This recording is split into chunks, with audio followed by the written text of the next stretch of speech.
1966, I enrolled at the University of Queensland in the Faculty of Architecture. Fresh out of high school, I had only vague ideas about what the course would entail. In the first year, me and my fellow students were introduced to many things, including art, physics, maths, sociology, the history of buildings and civilization, and much more. We had art classes with nude models, and we joined in the upswell of student politics of the time. Most importantly, we joined the annual student revue project staged in the Avalon Theatre. I knew the place. I grew up in St Lucia. It was my local cinema. The building was fibro-deco and it had canvas seats. Every year the architecture students would descend on the place, rip it up and reconstruct the interior as the most exciting kaleidoscopic funhouse you could imagine. Well, actually, the very first one, OWO, was actually directed by Richard Stringer. At the Avalon, you could do what you wanted, but really. The first art review that I was involved in was called OWO, the Not Too Blue Review. And that was 1965, and it was directed by Dick Stringer and John Railton. They came along and said, you all have to be in a review. We thought, well, what's that? And so, of course, that was John Railton and Richard Stringer. And so it had quite a lot of support. It was really supported by the faculty. It was OMO upside down. OWO was the one that got me interested in theatre. The thing is, it had a huge impact. No, I was a bit of a show-off. In my first year, I went to see Rinth Fatang, son of OWO, the second of two revues staged at the Avalon, a series of satirical skits accompanied by a smattering of live music and satirical songs. Willie Young, now known as William Yang, was emerging as a creative force. And then I co-directed Rinth Fatang with him. Rinth Fatang was the first one that Willie Young directed, and I think that Gary May was the stage manager that year and for subsequent events. Yeah, I think I came in about that time, or came in a more committed way into the next year. I think it's been so long, they all tend to run together a bit now. I got involved with the student reviews in my second year in 1966.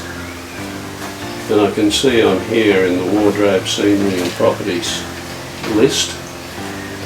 And from memory, I think I painted large panels for the set in the style of Roy Lichtenstein, the great pop artist.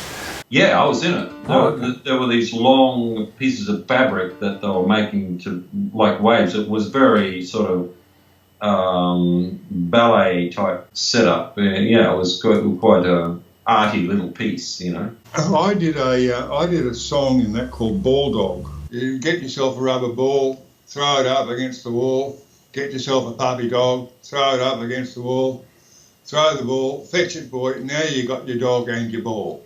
All the songs I write have got a message, and the message in this song is man's best friend is his ball. They all tend to meld into one.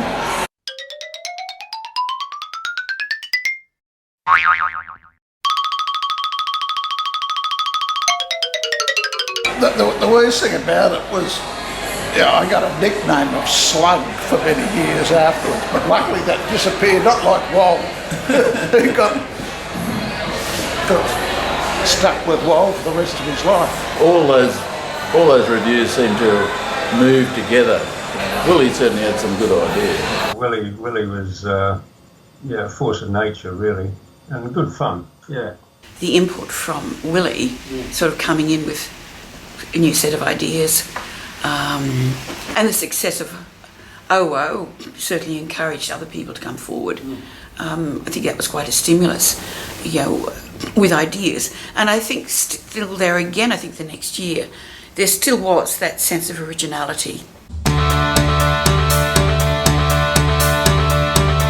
Life is a cruel beginning. Having assumed the reins, he decided in early 1967 that the new revue needed an electric band, and the call went out to those with musical skills. I came from a musical household. My mother had been a professional light opera singer, and my father played piano and organ. I learned to play the guitar and piano early and played in a band at high school. I went along to the audition with the highest expectations. It was the summer of love and Sergeant Pepper's Lonely Hearts Club Band.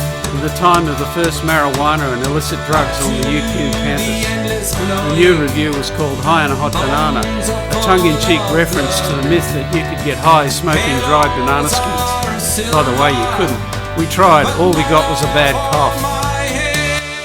Well, I remember Malcolm Enright designed this, but William took over after that, and he somehow had it in him to encourage everyone to try and write scripts, contribute scripts, help build sets, experiment with lighting and music, and make short films. And there was a strong collaborative spirit. Well, the only thing I'd add is about how I ever came to be in this sort of situation. I was just a country lad who came down to Brisbane to do architecture because I liked tech drawing.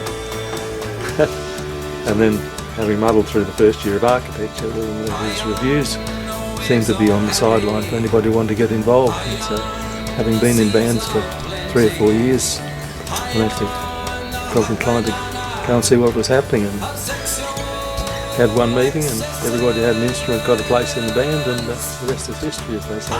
We all clicked as people, which was fabulous. I thought the music was great. Obviously a lot of other people did, which was, it was good. That's the first time in the band. So, how did you feel about performing? Did you feel trepidation about getting up and singing in front of people? Not at all. I liked it.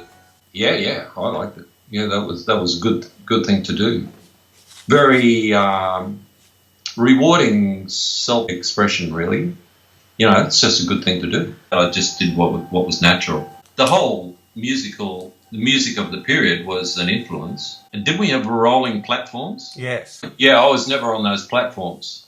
My throbbing light in the bass drum. You said Lee Waver helped you set that up. He was the one that sort of found out that, you hook up a fluoro starter to an ordinary bulb and it pulses. I mean, for me, the times of the review were just magic. I just remember you hunkered over the keyboard, figuring out some very bizarre chords that came through your interest in Monk, because Monk had some fabulously bizarre chords. I adored jazz, and one of my interests at that stage in Brisbane was in musical arrangements. I really liked jazz, and for me they were just wonderful years, I mean, creatively, I think, with just sort of when the Dram Sock reviews sort of lost their steam, and all of a sudden the architecture students reviews started. I mean, it was just sort of like a shot in the arm creatively for everybody, I think. The fact that you were prepared to entertain this music that was out there in fact, it was almost symbolic of the reviews, because they were sort of out there. Well, I mean, that's flattering of you to say, Ralph. It was nothing conscious on my part. It just sort of, at the time, I was enjoying jazz, and particularly experimental jazz, and I guess that's sort of how it happened. I particularly like that set that was built, which had incorporated the band, which was pushed out. That bloody stage set where they almost pushed me off too fast one time. Set design and set construction, which involved quite a lot of work. Yeah, it was on huge rails, and we had to physically push it out there. And that's why we're dressed in black, because it was heavy timber frame which took forever to build. And then we had to push it out without being seen. Yeah, we were just making it up as we went along. So I'm surprised that there weren't greater misses on the nights, because anything could have gone wrong. It was quite a large construction. Yeah. And I remember the wheels were could have been better wheels. I remember you had a 12-string electric. That's right, mate. Don't know whatever happened to that. I can remember a couple of lyrics. I think I did some music maybe with Tony Rose, I'm not certain. It was sort of, from my view, back to stage 2 in Silhouette, and Tony was out there being frustrated. It was a bit of a Gregorian chant sort of introduction and string out frustration. It was fantastic.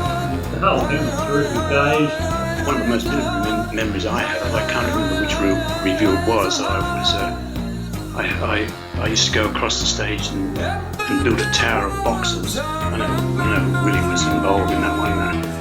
I played an old man building a tower of boxes. And I reached up and to get a pumpkin, and unbeknown to me, the pumpkin had been frozen solid, and when it descended, it cracked me on the skull, and I fell backwards, and as I was supposed to do, but I was pretty much stunned, and I think it was Gavin Patterson or caught me and saved me from disaster.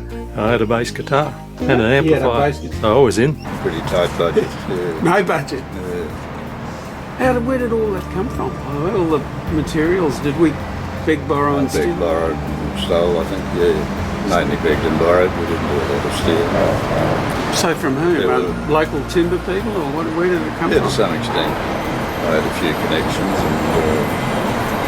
and we used a lot of fairly simple material well before the era of digital special effects. We had to make our own. We used things like cheesecloths and plastic sheets and a lot of paint and painted backdrops. I can still remember the smell of the paint from the Avalon flat plastic. A lot of flat plastic paint. It started with a big dance extravaganza. We have that photo of the girls all dressed up in their sisolation. You know, I think it was made out of sisolation. I think Graham Johnson designed the costumes, I think. Silver on black.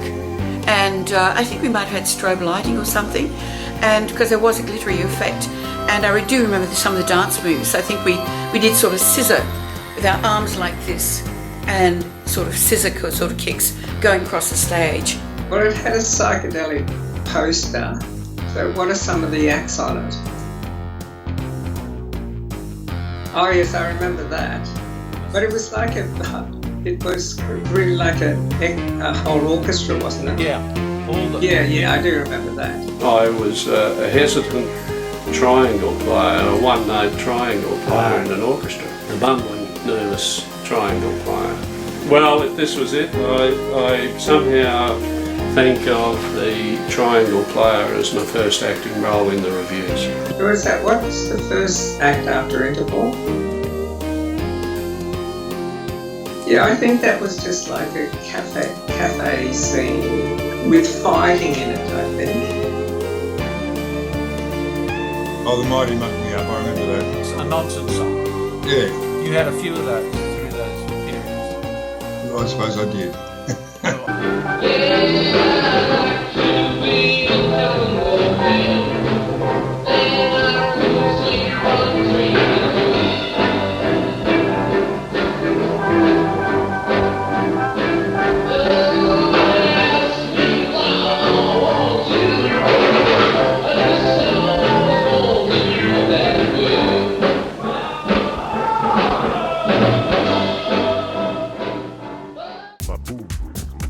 Then Ian Cinnamon gave me the camera. He said, you might be interested in that. I think I talked to him about films or movies or something. I used to like watching movies and stuff. And then I got this idea to make a little short film, which is the one that you were in, on the railway bridge. And I think then that Willie Young saw it and he thought, aha, this can be good for giving people a break. A 3-minute film would be good for giving people a break and the stage to be reset and things like that, you know? I understand, and I think in a way it added yet another dimension to the performance that the architects were into, isn't it? Like, right, yeah, we were really we could crack any artistic form, just a time-based form, you know. Yeah, the first one was shot at Graceful. You were in it. Michael Burek was in it. Ashley Talbot was in it. John Ross was in it, and a couple of others. And it was kind of an absurdist little drama about trying to cross the Graceful Railway Bridge that somehow involved a checkpoint on the top. And then there was a fight between me and John Ross. You were the ticket collector, I think. I think John Ross and I had a fight.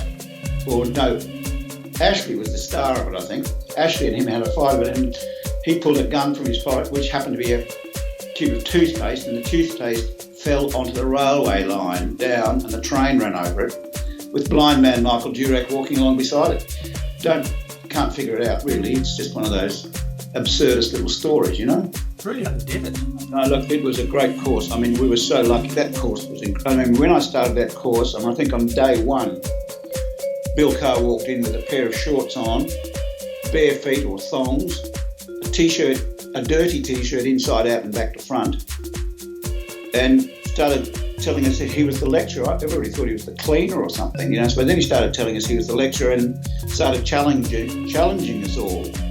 And I think he said in the first class, any Christians here? And Alan Johnson put his hand up, and so they had an argument, you know, things like that.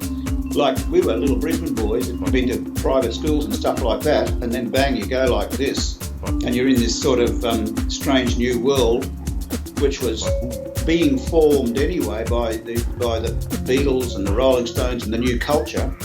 And so we've got this course that's designed around change.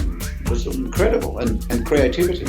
We were just sort of creative bods, and we were in a place where we could sort of do it, and we were encouraged almost by our lecturers and anybody who was in authority with us, or in the new wave authority, to don't worry about architecture so much, just do what you want to do, kind of thing, you know? You will come sit and I will ask what you've done with all of your time. I touch your zing. Yeah, I remember it quite well. I thought it was beautiful.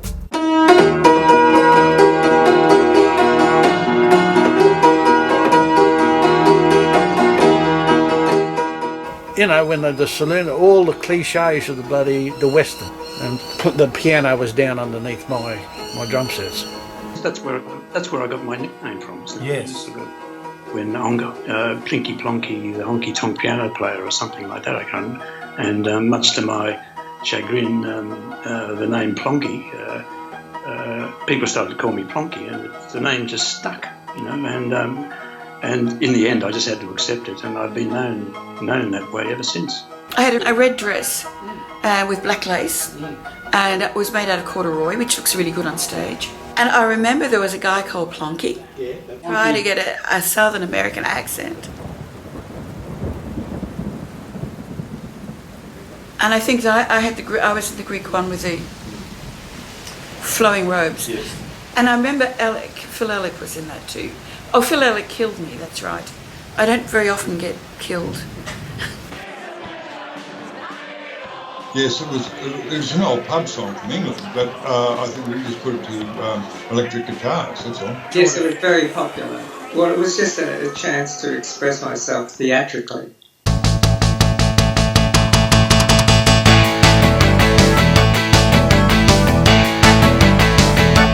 Ride the highway. Young Robert Zimmerman, 1968. William was keen on Bob Dylan, his beat Life on the Road of Blonde on Blonde, and the new review was called after his actual name, Robert Zimmerman. By now I was finding my strides as a composer.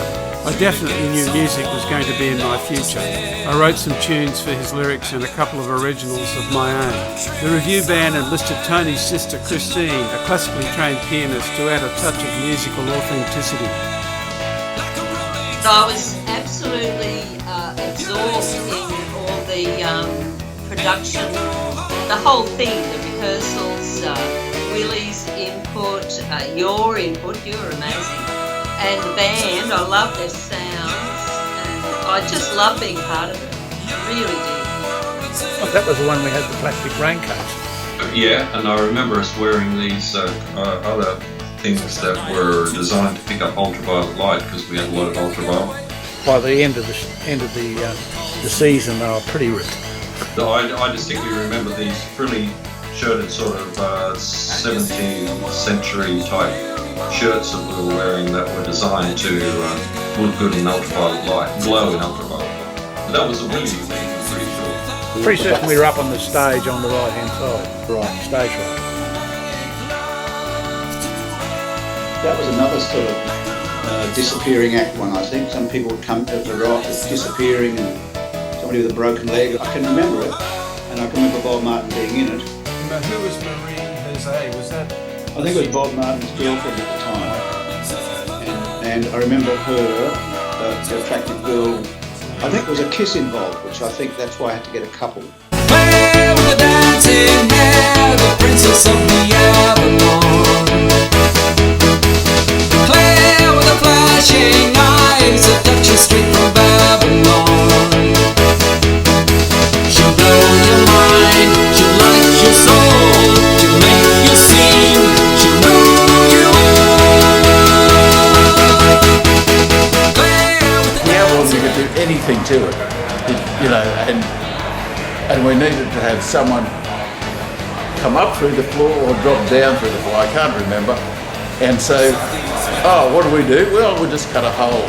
Cut a hole in the stage, and we just fixed up the thing and made it into a hatch, and no one seemed to worry about it. I remember I used to have to, before the show, crawl through the dirt underneath the theatre to get to the stage, and just sit there and wait until I heard silence inside and the lights go down, and then I'd come up turn a light on underneath and come up through the smoke, and I don't know what I said. Well, it might have been the standard opening of the Phantom 400 years ago. It was such a flexible place, you know. I mean, it didn't have all the restrictions of a more formal theatre would have, such as the Chanel or whatever else. Sleep a night or two, then you gotta get away. Road calls to you, night and day, and you see the world in the weary mind, and you need. I mean, it was just such an old space. You could do virtually anything. It only ever ran for a week, but it was a full house every night. I mean, we could have run it for a month. I had to somehow manoeuvre in an extremely small space. But did you call the lights? Who called lights? I called lights, but the whole thing was rehearsed so extensively beforehand that by the time we got to the performance stage, it was largely happening itself. But the stage manager generally calls it and does light style work. So you were up there during? No, I was on the stage. Okay. Calling the shots. Yeah.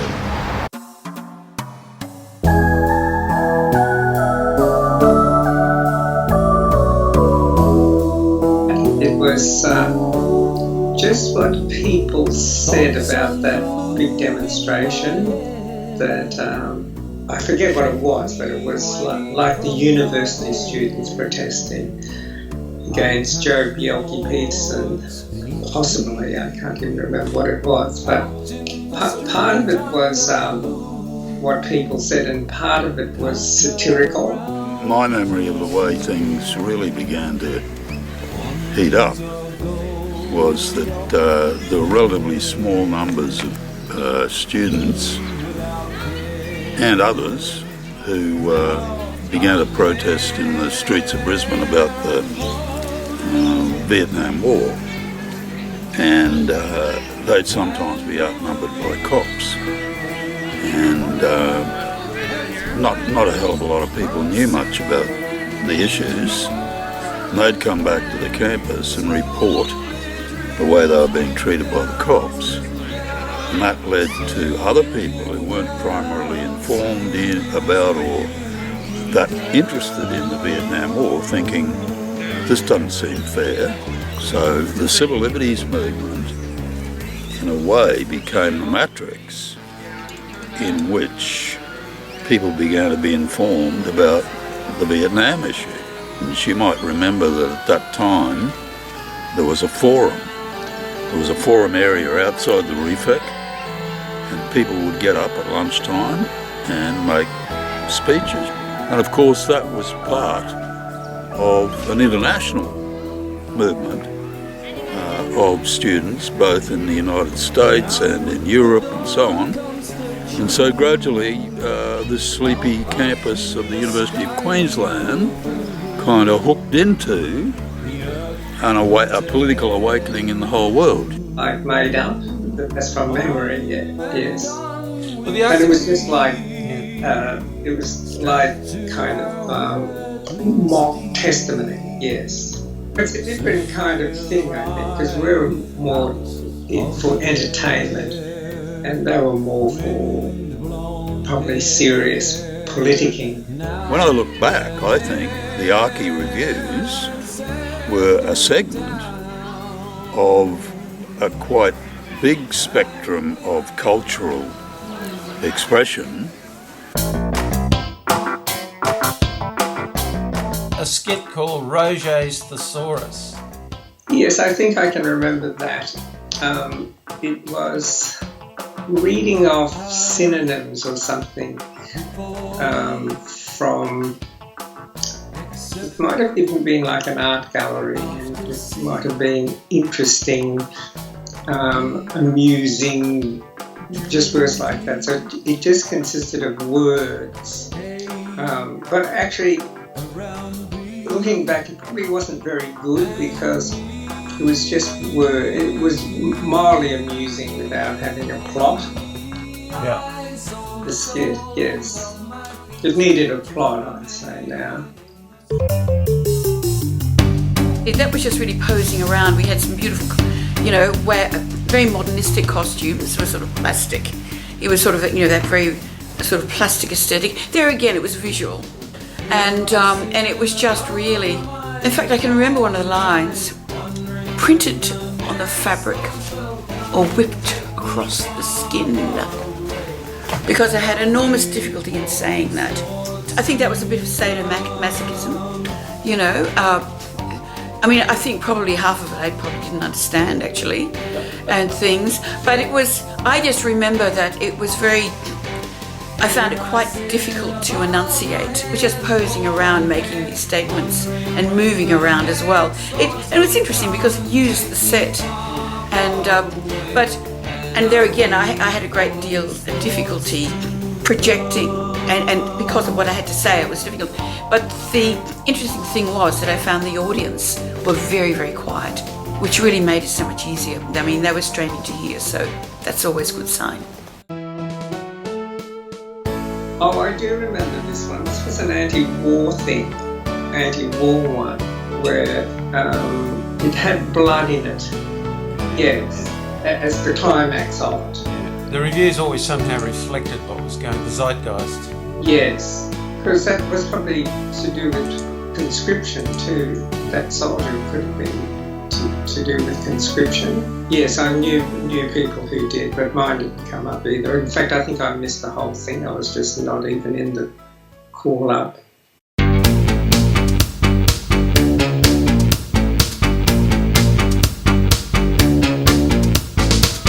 Classical stuff, 1969. The Archie students combined with Dramsock to present a combined phantasmagoria on the theme of shaking up classical traditions. He made the Venus wait. He knew all about classical stuff.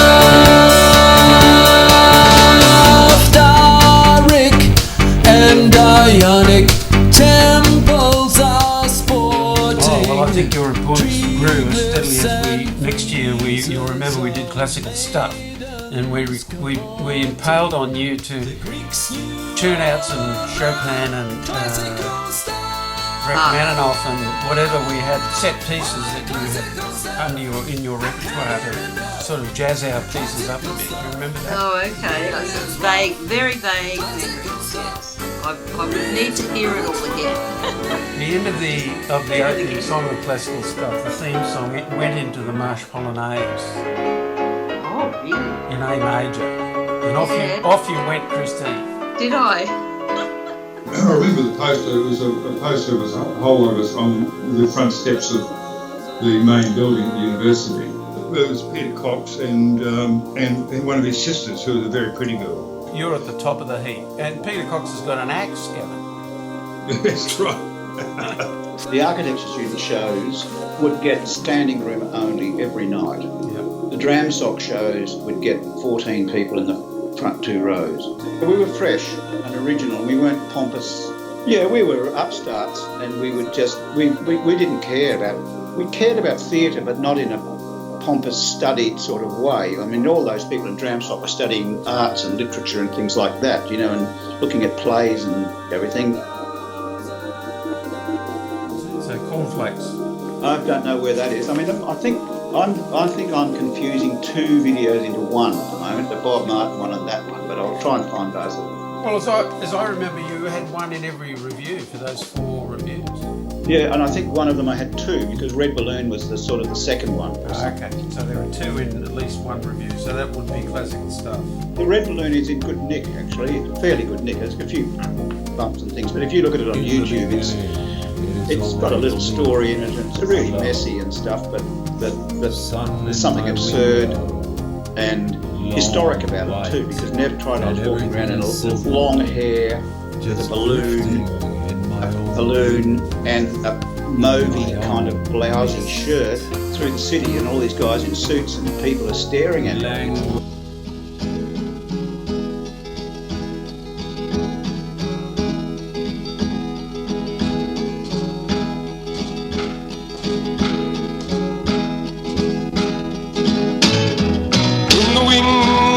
Of the dragonfly, pot of gold and a rainbow light. What will Santa Claus bring? Ask the mouse in his house of grass, and he'll say that the people ask, what lies inside of the red balloon? Are there toys? Is there joy? Yeah, it's for you. A surprise for you inside. Whistles and plum, bright red drums. Too late, too soon in the afternoon sun. I had to go around and beg him to let me in it. I wasn't going to miss out. We're all too partial to the drink, and he couldn't control us as much as he wanted. We did tend to go to the RE, the Grey Ghost, and have a few beers before rehearsal. So did you go on stage pissed? A little bit. Sometimes. Barry, you remember? Occasionally we What about stoned? You weren't stoned? Never? No, that was sort of the end of it for Yeah. us. I mean, we were old style alcoholics rather than... William obviously thought you two were just out of control by this time in his illustrious career, you know? Well, our good friend Ross Gilbert couldn't help us in that regard. So what was that show that you were the Reverend Tinkerbell Gaytime? Oh, that was the Reverend. That wasn't Sydney's, that wasn't the wrestler. It was the Reverend Tinkerbell Gaytime. And what was Ross Gilbert? You were wrestling Ross Gilbert? No, Ross and I were tag wrestling against the two like the City Council bus, which were 2 big inflatable toys. We were on the stage. The reviews were great fun. They were a spectacle, a visual spectacle that differed from the sorts of presentations that the arts faculty students put on. They produced more conventional presentations, whereas the architecture reviews focus more on, they are much more visual and combine sort of popular culture and parodied popular culture and social institutions. I can't remember too many sketches in the architecture reviews that engage with political comment. Mostly parodies of social institutions and popular culture. And they were encouraged by the faculty, or in particular 1 or 2 lecturers who sort of encouraged us. There was Ian Cinnamon, who sort of encouraged an involvement with a broad range of design disciplines, particularly working arts that look to transfer intellectual and practical skills across a broad range of disciplines. So, you know, we got involved with things like illustration and typography, just visual communication in general, visual literacy. Had you done any acting on stage before? No. You're just a natural.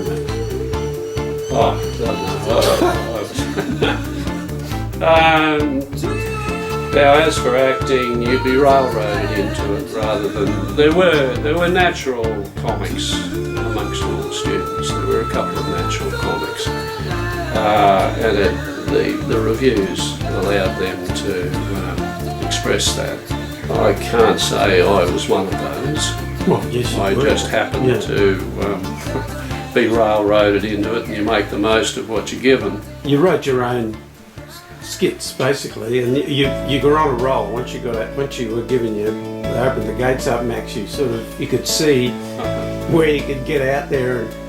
Well, I suppose once you're in that space out there in front of an audience, you do your best. But I always remember you doing a little bloke and playing with his toy truck. Oh, that's right. Yes. One of the early ones. I always loved it. And you were rumming around the stage, and then they put the sound of a huge Mack truck through the PA. Yeah, I was wearing a child's sou'wester and little bib and braces, overalls, and playing with the truck on the ground.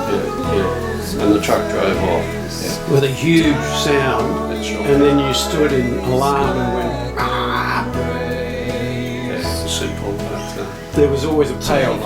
We all learned about payoffs, wasn't it? Well, the other thing I was going to ask you about your acting in the reviews, because you certainly got on stage. You just had to. Well, see, I'm not an actor at all. Didn't like it, but just being part of the gang and fun and stuff, and you just get up there and I never thought I would be an actor or anything like that, but you just get up and you do it and you have a go, and it kind of works sometimes. And I think Willie was quite a good director. He toned down, he gave you lines that you could do, and he made your performances short and brief, and you know what I mean? Yeah, somehow we weren't, getting back to the difference between the art students' presentations and ours. I don't think we were ever too hung up on conventions and trying to follow conventions. We didn't know them. We just simply acted on it, or we just did it and got away with it. It's a good point, because I've talked to several people about. I just am fascinated by how somehow all the architecture students rose to the occasion. They all seem to have these skills, like Fred Van Os doing lighting. Where the hell did Fred Van Os learn lighting? And set building you can understand, because we were sort of constructivists, weren't we? But acting, music, everything was filled. Every role was filled. The typography, the graphic design, and you didn't need outside help. Well, I always felt that the architecture course was a very liberal education, but we were concerned with the wider world, not just with the details of the built environment. And that was encouraged by certain lecturers who wanted to introduce us to a broad range of design disciplines. So it sort of, it doesn't seem unusual to me that, you'd play with lighting in that context. You would play around with music, you'd play around with a whole range of things, and we were encouraged we were introduced to all those things within the course. So it was an opportunity for youthful creative expression. So now we're into classical stuff, and this is interesting because this is 69, and yes. we reunited with Dramsock. We didn't reunite, we just joined forces. And in fact, probably it wasn't such a good idea, because they had different ideas. Yeah, I can remember a few incidents from that with Dramsock, that usually people, there was a person who was put in charge of costumes. Okay, this is an incident I remember, and she was like a manager, and so she managed everyone and said, you're going to do this, and here you've got to make your PVC jacket or something. And so she farmed out all the things, made it the responsibility of the performers, when really in the past people had kind of just come up with things, and it was just a totally different process, and that was definitely, I was too inexperienced to stop that. It just wasn't a very good process. That particular aspect, say the costumes, was managed in an uncreative way. Yeah. Well, we made our own costumes. I made my Mad Auntie costume. I asked my sister and my mother to help me, and they said, we can't do that. And I said, well, show me how the sewing machine works, I'll do it myself. So I did. I sewed my own costume. We all made our own costumes and our props. Sitting all around, feeding what I call merged. Spanish Eddie was here and A Wop Bopalooba, a Lop Bamboon, 1970. William had departed, and the directorial reins fell to iconoclast Max Banner. on the door and says, hey, it's Spanish Eddie. I've come to take you off. How come everything I ever owned has been borrowed? Went out to Coy's chicken jerk. No, I did. Oh, good. It was great. Probably one important lesson I think I picked up from William is that you can't deny the inescapable need for collaboration on projects. I did try not to be a tyrant or a manipulator, but you made room for everybody. And by that stage, by the way, after William had left, by that stage people had been used to contributing, and they were used to the payoff that the productions had. The Avalon where they were staged was filled night after night. People still remember them. They were spectacular. There was the band and the peripheral sketches that added up to a spectacular event. Yes, I've used an IBM typewriter, which was a pretty classy piece of office equipment back then. It had a little ball with all the typefaces on that spun and so on. It's amazing. I don't know when I last saw a typewriter, given the technology we're used to now. Yeah, all this typeface would have been leprosec. You rubbed off individually from sheets. Well, what I remember vividly is, well, first of all, generally speaking, how exciting it was. You know, the whole thing. How it was kind of a first and such a great collective, wasn't it? What an impact it made on all of us, and how my mother just adored. You know, she would just go every night and every session she did. But I distinctly remember Ross Gilbert dressed in a Captain America outfit. It was just so funny, you know. The skits were fabulous. I remember one of the things we had to do, the chorus, the girls, we all were the legs of a table. But I don't remember what the actual sketch involved other than us having to do that. I remember being Zelmo, modelled on Zorro, the Hollywood star, and I was in a black leotard but with an undergraduate gown on and a mortarboard, and I had a sabre, and I slashed through a large University of Queensland degree and leapt out and delivered God knows what I delivered, but it was probably something about the quality of the education we were receiving and something about the lives we were leading in our community. I remember some years after I left and went to London, I happened to see a publication from Queensland Uni, and Errol O'Neill had seized on the character and developed a comic strip that used to appear in Semper, Zelmo. I remember a Zelmo outfit that people used to wear with a big Z on it, and I think I remember Max Banner being the Zelmo figure.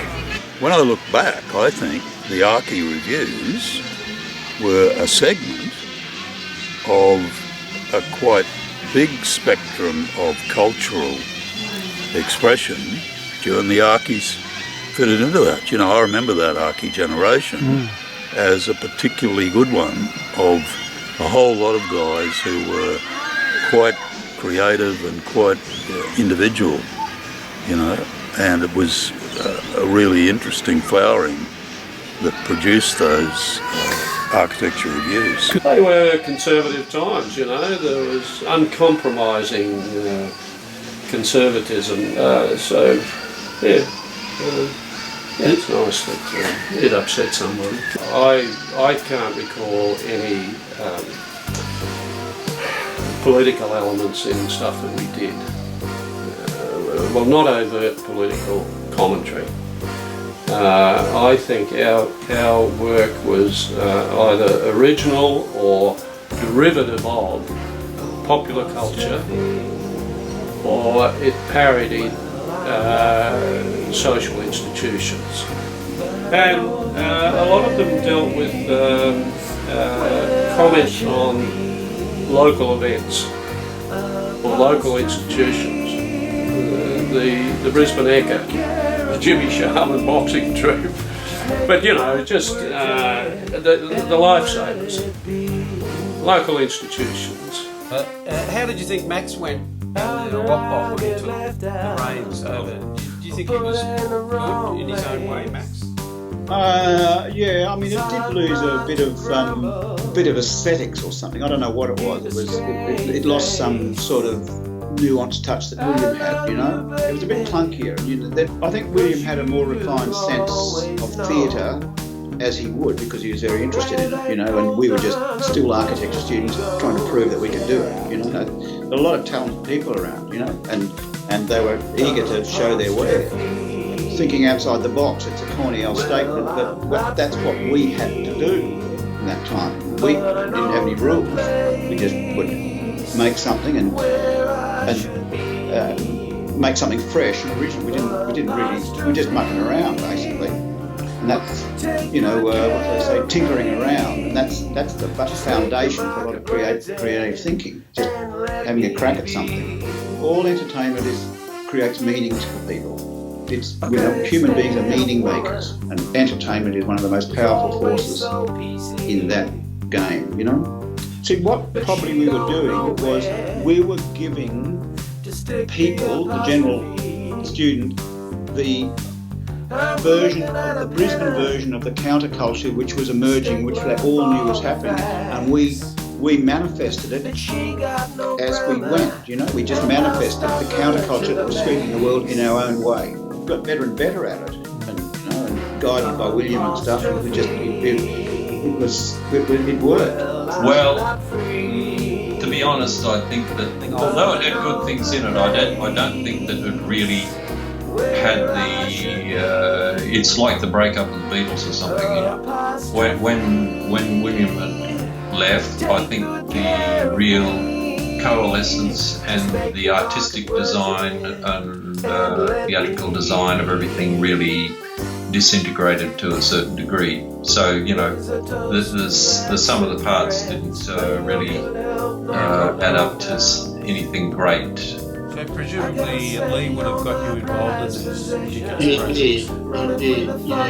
I remember the setup too. He had reel-to-reel recorders, and there was a bit of a Heath Robertson setup to make it all work. There was, cobbling of everyone's gear sort of all piled in that room at the back of the Avalon, and it was sort of by the grace of God that I think it all happened. I remember Tony Rose was the lead singer. I remember he was quite an energetic performer. I guess the confidence to go and explore a broad range of design disciplines led, a percentage of people into other areas. In my case, filmmaking started to call out to me. Ultimately, I ended up doing animation. I had a facility for drawing, and that's where I ended up. There was a curling finger saying, "Over this way, Max." I did enjoy design, but in a broad sense. I love design, and I did enjoy architecture, but I was also towards the course back then was 6 years, 3 years full-time, 3 years part-time, and then the part-time years you had to work with an architectural firm and study in the evening, or go to lectures in the evening.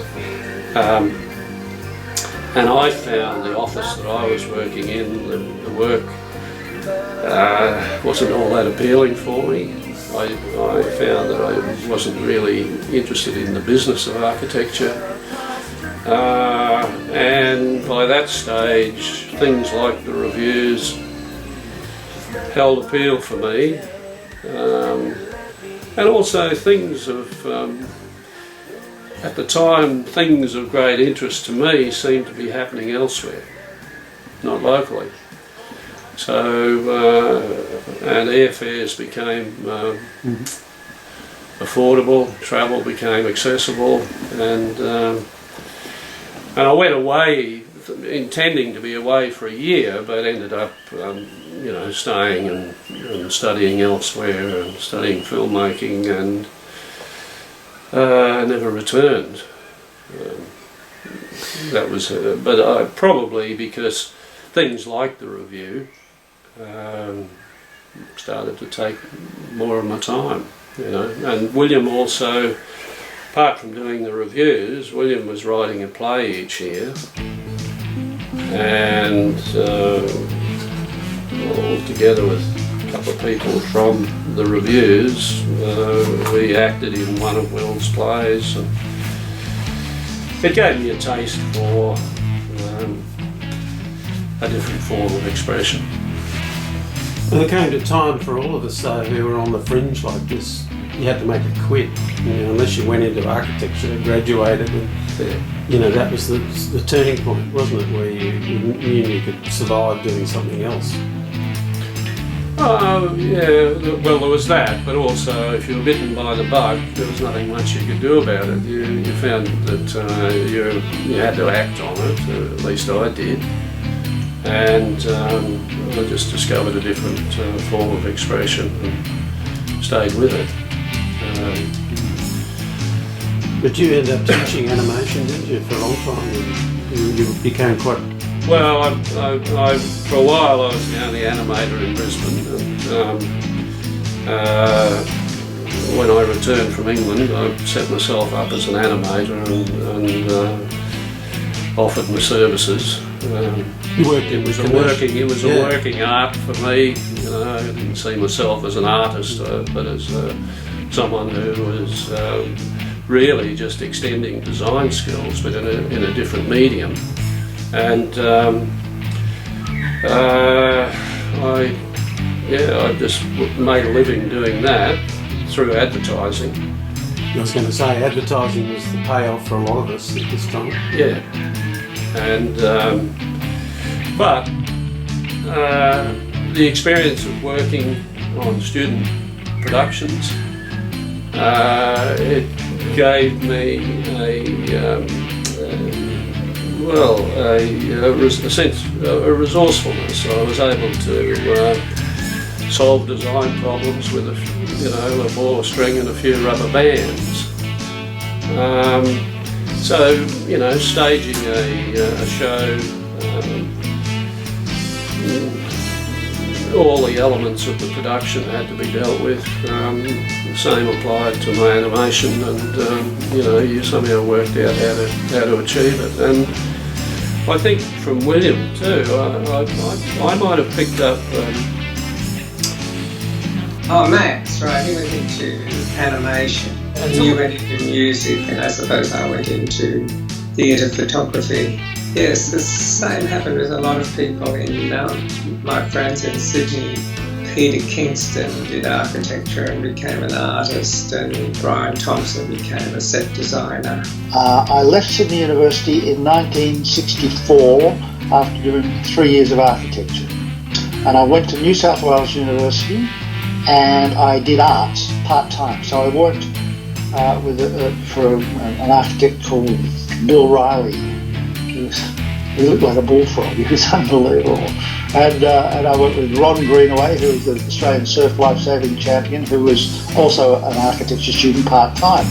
But in going to New South Wales University, I met up, of course, with doing part-time architecture. I met up with a whole bunch of architecture students, like Johnny Allen, Mick Glasheen, and Brian Thompson. What's happened is I can see it. We had our 50th reunion the other month, and the people have kept in contact with people years apart from them because of the connection of the Architecture Review, and it really melded the faculty.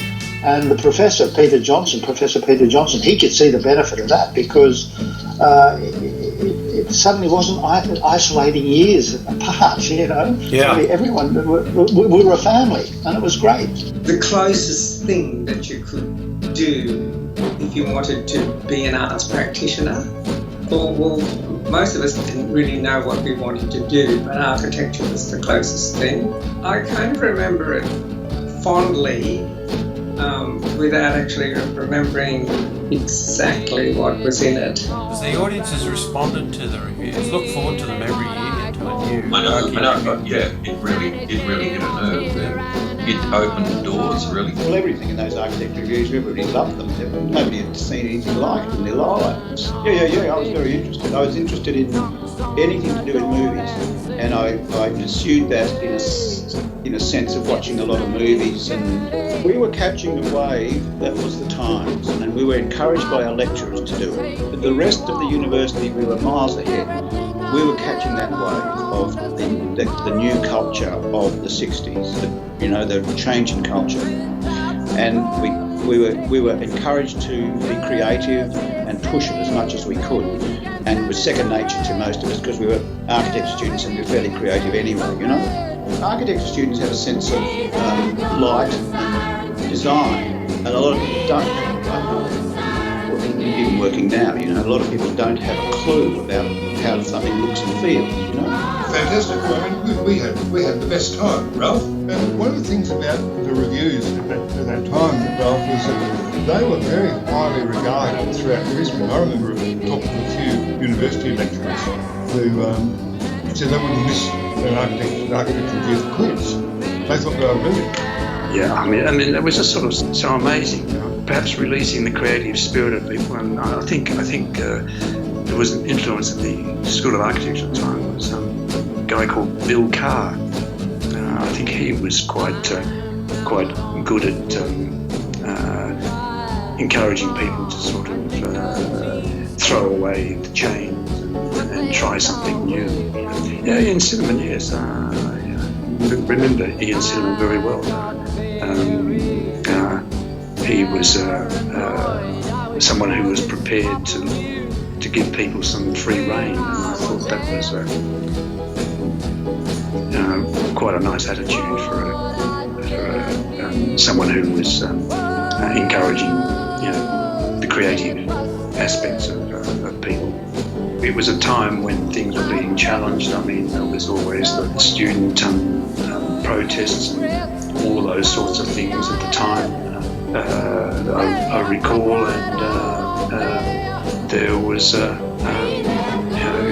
was. I think it was a time when students were given their free rein to a degree, but also a time when when society was sort of perhaps looking for something which was a bit more daring at the time, given the conservative attitudes of Brisbane and the state of Queensland at the time. The Aki Revues were a great watershed for students, some of whom got their degrees but never entered the profession, and some, like me, dropped out and went into the entertainment industry. The experience taught me to hone my creative skills, including songwriting and composition, graphics and design, and filmmaking and television. I learned how to organise my time by setting up a studio to create broadcast quality audio-visual product. As well, I developed skills with computers and the internet. I had to. My very survival in a tough competitive industry depended on it.